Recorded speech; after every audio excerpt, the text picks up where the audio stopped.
Welcome to the Influential Personal Brand Podcast. This is the place where we help mission-driven messengers just like you learn how to build and monetize your personal brand. My name is Rory Vaden, and I'm the co-founder of Brand Builders Group, a Hall of Fame speaker, and New York Times bestselling author. And this show is to help experts learn how to become more wealthy and well-known. I know you're going to love it. Thanks for being here. Let's get started. Can we stop confusing wealth and revenue together for just a second? And that's how I want to start. There's a difference between wealth and revenue. And what our job is in this conversation is to stop talking about the two like they're the same. Making money is not the same as building wealth. And if you're an entrepreneur, the way you think about money needs to be completely different. So let's actually talk about how to build wealth, not just chase cash flow, right? So there are three different categories of things that I want to talk about in the next 5 to 7 minutes that I think can drastically help you make these very simple distinctions between wealth and money in your life. Number one is the mindset shift between income versus wealth. Here's what most entrepreneurs tend to get wrong is that you think more clients equal more money equals more freedom. But wealth is not about how much money you make. It's about how much you get to keep, how much you get to grow, and how you multiply that, right? That is the difference between money and wealth, right? And you don't build wealth from your income, usually. You build it from your decisions, okay? Most wealth is built not because you made a lot of money, is that you made the necessary decisions and how to keep, grow, and multiply that money over the course of time. This is an emotional component of how we treat and think about money, okay? So key points here. Wealth is not directly connected to revenue or income. I know plenty of wealthy people who do not even make 6 figures, but they have made decisions about how to deploy their money into ways that grow over the course of time. Number 2, money is a tool, not a goal, right? I don't set money goals, right? Now, do we have financial budgets and do we have growth objectives? Absolutely. But income, money is a tool. It's not a goal. And wealth is a strategy, not a result, right? Wealth happens through incremental decisions over the course of a lifetime, not some result, some destination that we end at haphazardly. Second thing I want to talk about. There are 3 buckets of entrepreneurial wealth. And now I'm using the term entrepreneur a lot, but this could be a small business owner. It could be a solopreneur. This could be anyone who is trying to figure out, how do I grow and build my wealth? So think about it in 3 buckets. Number 1, you have your active income. That's your business, right? That's the money that you're generating through your business.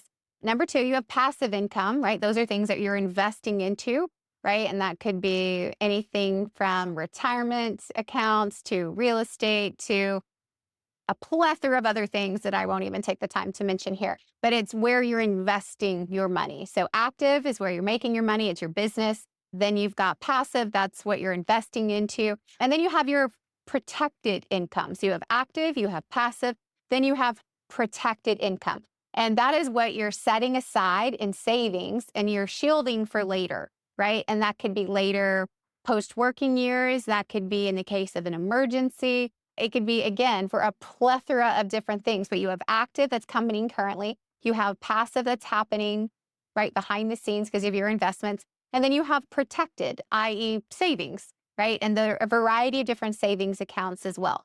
But bucket number 1, your active income, that's what pays for your current lifestyle, right? That's what pays for your bills. Bucket number 2, your investments, that's where you're growing your money, right? So you're deploying the money that you have right now into investments that's hopefully earning a percentage of interest beyond inflation that will grow over the course of time. And as long as you leave your money in, historically speaking, that will always happen, right? But we're looking for returns that are greater than the rate of inflation. But the key to that is longevity, right? So the earlier you put it in and the longer you let it sit, the roller coaster that we've experienced in the last decade or so, it all levels out over the course of time, historically speaking. And then bucket number 3, which is what we're calling your protected, i.e. your savings money, that's for retirement, it's insurance, it's emergency funds, it's all the things that may happen that are unexpected, right? And that's the protected income. And I think a big part of this conversation is, again, it's separating what is income versus what is wealth. And you're not wealthy typically because of what you earn for most of us, right? We're not talking about the Warren Buffetts of the world, even though there was a time that Warren Buffett was not Warren Buffett, right? There was a time where he was deploying these exact same strategies. He just did it successfully enough and long enough to get to where he is today. And I'm not saying all of us are striving to be Warren Buffett's and with billions of dollars. That's not what I'm saying, but we can deploy the same strategies, the same tactics in our own lives to make sure that we have the life that's at our disposal. That doesn't mean that we're all going to be buying yachts and flying private jets. Most of us probably don't even want that. But there is also some things that we can pull out and apply to how we think and treat money that will help us do things in ways that will set us up for success in the future. But I'm going to say it again. It's like you're not wealthy because of what you earn. You're typically wealthy because of what you own, right? And I want to say that's not just material assets, right? This isn't about earning. This is about owning. Now, I think a lot of that is underestimated when I talk about this is also your knowledge, your education, your expertise. Like if you have a skill set that is transferable, then there is always an opportunity for you to earn more somewhere else later, right? But that is owning your intellectual property. It's owning your education, experience, and expertise. It is owning that you're in charge of learning how to be the best at what you do. Now, owning can also be real estate. Owning can also be investments. Owning can lend itself in a lot of different categories, but most people's wealth didn't come from their earnings. It came from what they owned, their ownings. And that is also just as much up here in your head as it is in real estate or investments or any of the other vehicles that you can do to earn outside of your ordinary income.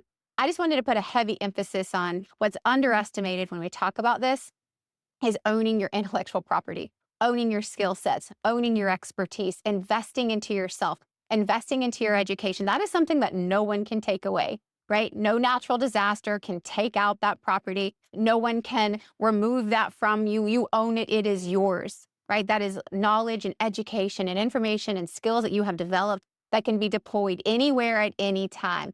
Do not underestimate the importance of investing into yourself as a part of becoming wealthy. Now, last but certainly not least, I want to also talk about what you can start doing right now to build wealth, regardless of how much money you're making. Doesn't matter if you're making $40,000 a year or you're making $4 million a year. What you make top line has nothing to do with how wealthy you are, right? So let's talk about some of those things. This is in the entrepreneurial category, of course.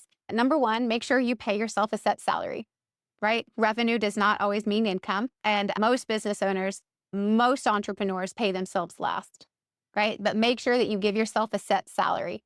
Number two, make sure that you're setting aside 15 to 30% in taxes and savings, right? You need that for emergency accounts. You need that to pay the government, but you also need that for your own nest egg. Number three, make sure that you talk to financial advisors that actually work with business owners.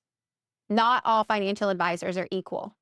Not all tax strategies are equal. So make sure that you are talking to people who specialize in actually working with entrepreneurs and business owners. Those are different conversations for different types of people. So make sure that you're talking to people who cater and specialize in your unique realm as an entrepreneur business owner.